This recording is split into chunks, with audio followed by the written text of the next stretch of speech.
Hello everyone, welcome back to the Reliable Drain blog. I'm Alicia and I'm joined by Ken, the owner of Reliable Drain. Ken, how are you doing today? Great, how are y'all doing? Good, thank you. So in today's video, we are discussing plumbing emergencies. So you're gonna first tell us a little bit about how do I know if my plumbing problem really is an emergency? And then what do I do? What are my next steps? So I'd like to go ahead and just turn it right over to you.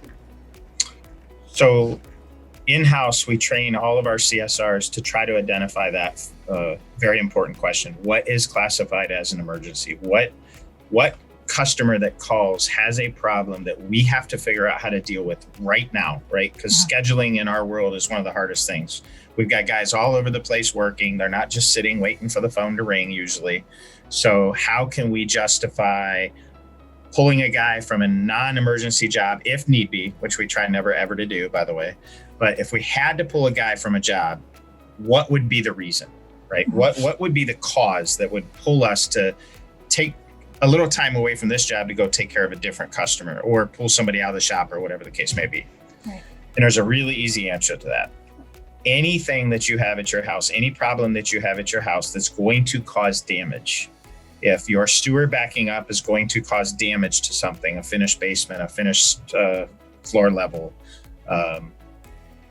water or sewage on a floor that's going to get damaged, carpet, anything like that, anything that's going to get damaged, that's what we consider an emergency. You got a broken water line, that's going to cause damage. That's going to be an emergency. Unless we can talk you through the process of how to shut it down so it's no longer going to cause any more damage, and that gives us time to get there. So emergency is truly that. If all of our customers think of it that way, and if we can keep working on the training process through our employees that are trying to help the customers figure that out, how can we stop the current problem before we have to dispatch? Or if we cannot stop the current problem, how quick can we get there?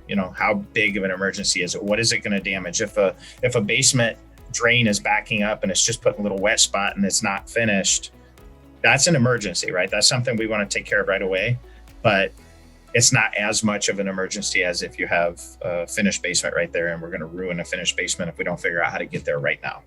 So That's truly how we at Reliable look at emergencies, is what is the damage that's going to happen from whatever problem you have going on. Okay. And if someone has some sort of plumbing issue that's happening and they're not sure if it's an emergency or if it would be okay to let it wait a little bit, can they give your team a call just to ask those questions and find out really quick if they need to?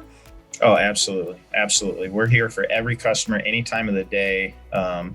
We're gonna launch a new thing on the website to ask a pro. So lots of different ways. We got a chat on the website. However you want to communicate to us, we'd be glad to help anybody that calls for any reason whatsoever.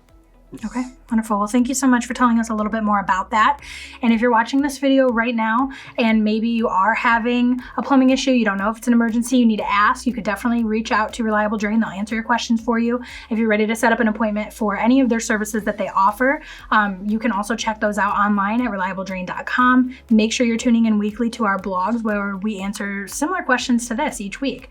So Ken, thank you so much for joining me today and telling us about that. And thank you so much for watching.